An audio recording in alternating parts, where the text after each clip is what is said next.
Mussels, like sponges, are ingenious. And I discovered this when I was invited to the Madi Keynote, an innovation festival during which J, in partnership with Madines, showcased its foresight program, The World, in 2070.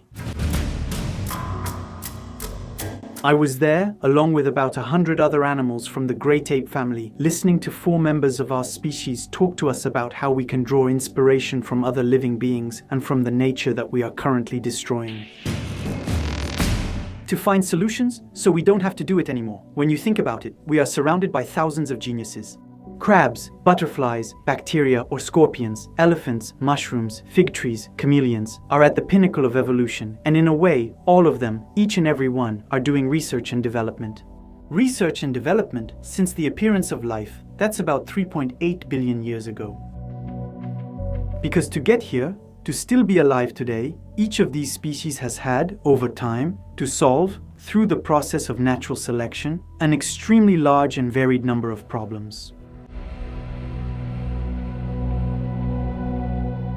We are not the first to look for effective ways to cling, attach, move, store, synthesize, or break down, to need solvents, cement, to waterproof, heat, cool, build, and transform.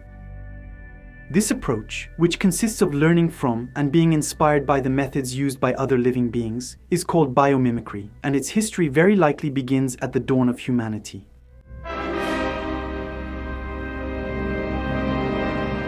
We can assume that from the moment our ancestors had a brain and a hint of curiosity, by looking closely, by observing the rest of the living world, they tried to copy what they saw, to draw inspiration from nature, from what is super cool, super soft, or resistant, super flexible, or even sticky.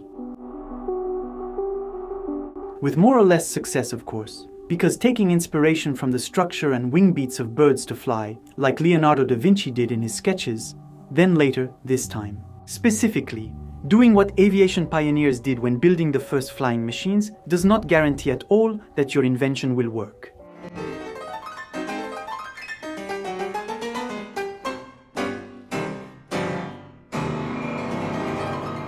Subtitling. MELS. There you go, that's stating the obvious. It's not enough to just copy the flapping of butterfly wings to be able to make airplanes. But still, starting from a question and by finding the right living being, the one who, through evolution, has managed to bring original and reproducible solutions, we can occasionally make great leaps forward. Sometimes it's in the way matter is arranged in other living beings that an ingenious way of doing things can be found. For example, it was by being inspired by plants whose seeds have flexible hooks that can spread by attaching to animal fur that Velcro was invented.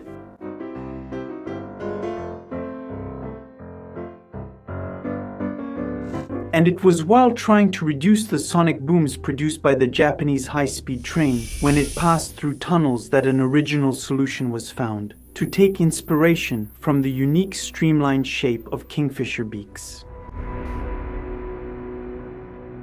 These birds are able to move at high speed from a low-density environment, air, to a high-density environment, water, without splashing and with minimal resistance.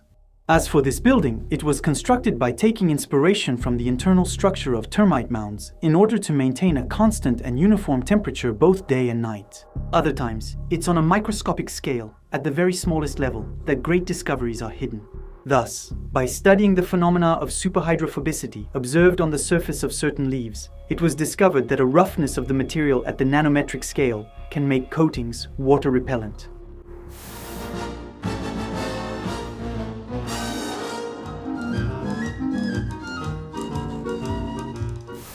And by studying the characteristics, still at the microscopic level, of the epidermis of certain sharks, researchers managed to develop extremely, perhaps even overly, high-performance swimsuits.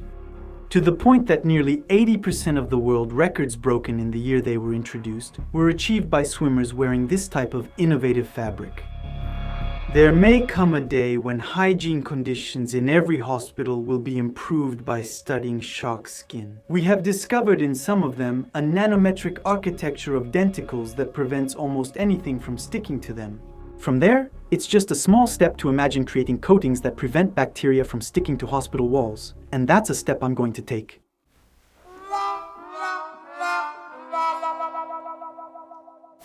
And as strange as it may seem, there is a bit of fossil fly eye structure in solar panels. In fact, by studying the multifaceted and exceptionally dark structures of these, it was discovered that they had molecular structures. Anti-reflective properties allow a maximum amount of light to penetrate into the eye, where light is captured, and a minimum amount to be reflected outward. By drawing inspiration from these properties, also observed in contemporary flies, it is possible to improve the light absorption capacity of solar panels, and thus their performance. In fact, we have even been able to improve wind turbines by observing whales, specifically the humpback whale, whose slightly serrated fin edge reduces the friction of these giants of the sea and water by nearly a third. By applying the same type of structure on wind turbine blades to wind turbines, we have been able to facilitate the flow of air and make them spin with slower winds than before, while significantly reducing turbulence and noise in their wake. Today, to desalinate seawater, you need a large infrastructure like this, as well as a good amount of electricity to run the machines. But we may have found something much more elegant, because you actually have millions of desalination plants inside you right now. Each of your red blood cells is actually equipped with pores, through which only water is allowed to pass. In other words, on the membrane of our blood cells, there are kinds of airlocks that filter what is allowed to go in and out. By being able to reproduce such structures on huge membranes, we could imagine making seawater drinkable through simple forward osmosis. You want to create color without using chemistry, without using pigments? You just need to ask the morpho butterflies for advice, whose iridescent blue-green wing color doesn't come from their composition, but from the way the material is structured at small scales. In other words, here, the color, the beauty of the reflected light rays, comes from a structural peculiarity.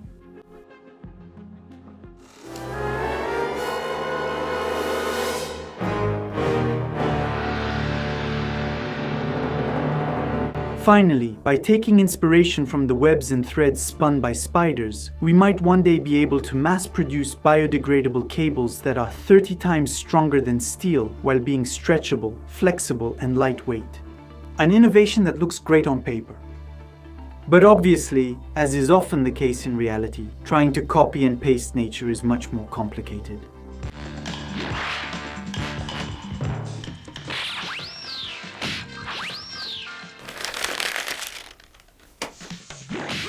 Especially when you want to make the innovation accessible to as many people as possible at competitive costs, in short, to move to an industrial scale. But the fact remains that the principle is highly instructive. Let's take an example. You're trying to develop a powerful and non-polluting way to glue things underwater. Put like that, it's not easy. Unless you're willing to consider that muscles can be ingenious too. And if one day we're able to reproduce the type of sticky secretion produced by these bivalves, we can imagine, why not, eventually developing adhesives that, in medicine, would allow us to glue instead of suture.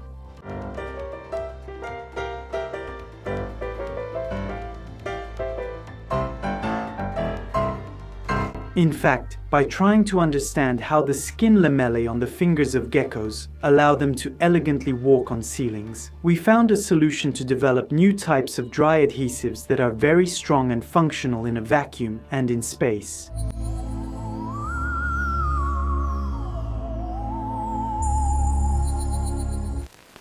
Other times, it's not so much in the material that's used, but in the way it's made that a quiet revolution lies.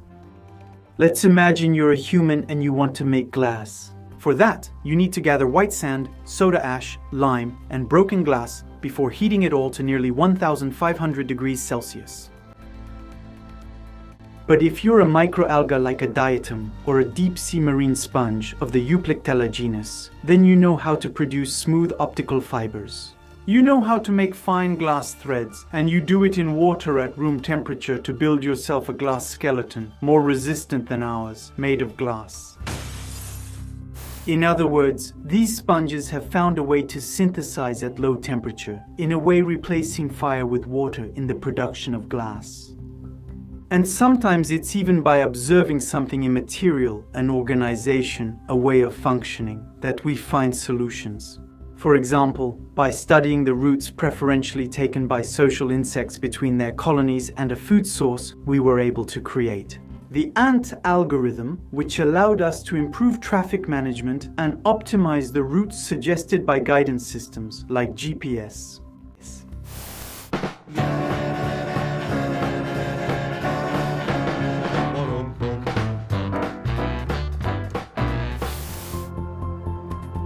At other times, innovation is hidden in the very movement of other living beings.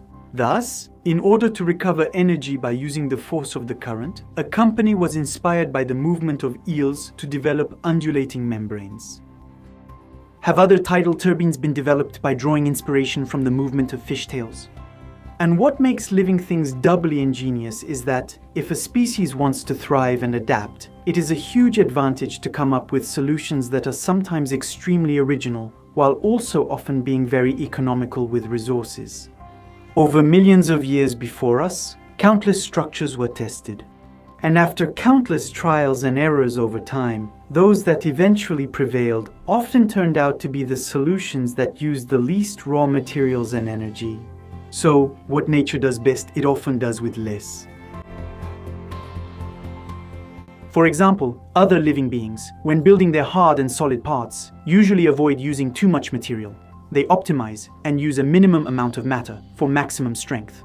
And when building, species most of the time put material only where it is strictly necessary. And by studying how bones and trees are structured and distribute their hard parts, an algorithm was developed and used in architecture to optimize the amount of materials needed while making bridges lighter. Minimizing the amount of material needed is already pretty good. Reducing its variety is even better. Take insects or crustaceans, for example. Their shells can be soft or hard, strong and elastic, waterproof or porous, and allow air to pass through so they can breathe. Or even give them colors. And all these properties come from the microscopic arrangement of a single basic material, chitin. In contrast, making a simple bag of chips requires the use of several layers of plastic, often different ones, to reproduce just a few of these properties. In fact, the shell of certain beetles has even inspired dew collection systems. And the list of innovations made possible or potentially promising could go on for a long time. Remember, the 20th century solutions that improved our standard of living have become 21st century problems. Maybe the challenge of this century is knowing how to pick our resources and our solutions. Not by digging like brutes into the ground, but in the gold mines of the great book of nature, where countless ingenious ideas are written, often environmentally friendly, to replace as seen on TV with tested and approved by 3.8 billion years of evolution. And in that line of thinking, biomimicry has a big role to play. And even if some applications are currently still a bit of a crazy dream, even if the opportunities and technical innovations made possible sometimes risk falling a bit short of expectations or being difficult to scale up, the biomimetic approach has the immense merit of forcing us to look at the world around us differently.